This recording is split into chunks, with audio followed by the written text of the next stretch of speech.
I wanted to respond briefly to some points which turned up on a number of the videos with reference to my talking about the inquiry into our response to COVID. And one of the things I'd said is that Hallett had indicated that Brexit was a distraction, and absolutely.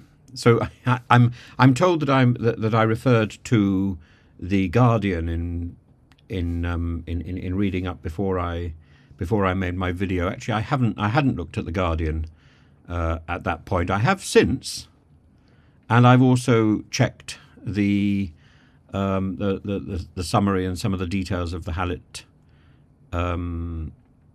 findings. And yes, it says, Hallett, I'll quote The Guardian first. Hallett also said preparations for a no-deal Brexit caused work on pandemic preparedness to be paused. And it goes on, in the years preceding the COVID-19 outbreak, there had been a slowdown in health improvement and health inequalities had widened. Public services were running close to, if not beyond, capacity. If the reforms I recommended are implemented, the nation will be more resilient and better able to avoid the terrible losses and costs to society that the COVID-19 pandemic brought, she said. I expect all my recommendations to be acted on. I and my team will be monitoring this closely. What she did certainly was to criticise George Osborne, the Chancellor from 2010 to 2016, for the austerity process, and said that the Treasury failed to plan for non-economic shocks. She said that it could have identified in advance major economic policy options that could be deployed in the event of a pandemic. Osborne had told the inquiry there was no planning done by the UK Treasury, or indeed, as far as I'm aware, any Western Treasury, for asking the entire population to stay at home for months and months on end. And I think it's not only that the Brexit situation caused the government to be introspective and self-obsessed.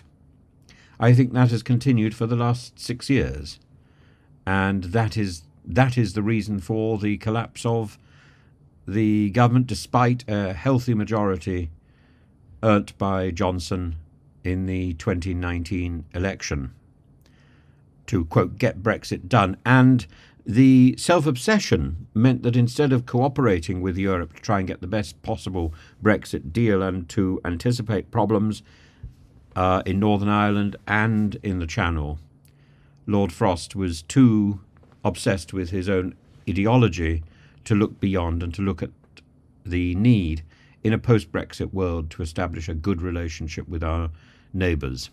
Instead, we've had a bickering relationship with Europe ever since Brexit.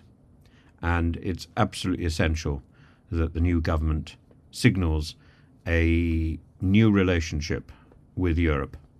And yes, there are some particularly offensive comments coming up in the comments section.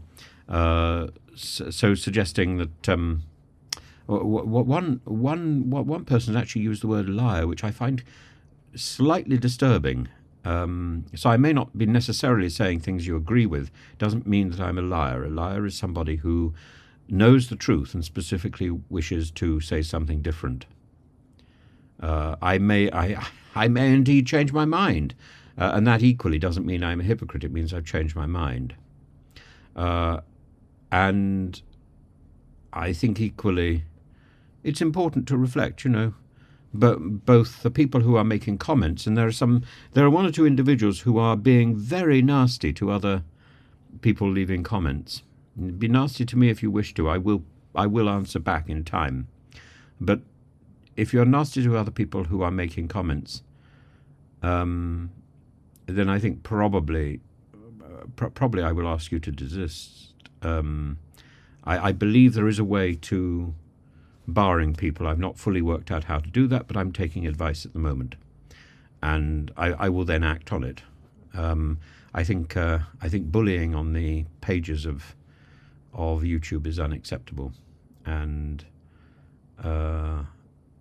and yes, whether you like or dislike my comments, you have every opportunity to leave your own comments, and I'm happy to respond to them, and I'm happy to learn from what you've got to say. I'm happy to change my mind.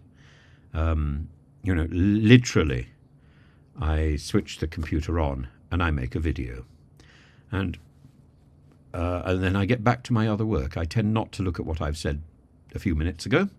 So if by chance there's no sound, that is something you will notice I won't. And these are just thoughts of the minute.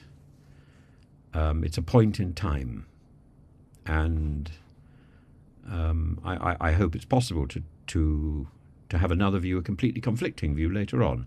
Most people do. I'm not some sort of oracle, and I don't have a sort of deciding view. And yes, of course, equally, I have one or two bugbears with individuals, and again, I'm perfectly happy to recognise that I might be wrong. I think today I've recognised that Robert Jenrick is a very fine speaker in the traditions of Stephen Flynn, and I laud and commend that. I may not like everything that Robert Jenrick's got to say or that he's done in the past, but I liked his, and indeed, when he mentioned being centrist, he was greeted with a round of derisive laughter from across the chamber. But if that is where he wishes to place himself, I think that is commendable and positive. I would like to see a centrist take control of the Conservative Party again. That might mean that we can keep an opposition in the Parliament.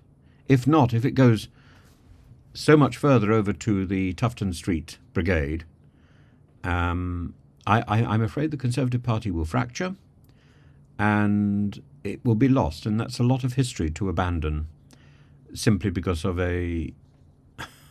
of an obsession with small boats and with one particular solution which doesn't work, which is Rwanda. In 5 years' time, the Rwanda solution won't work anyway. So there's no point in harping on about this. This is something to recognise was a mistake. Move on, turn the page, move on.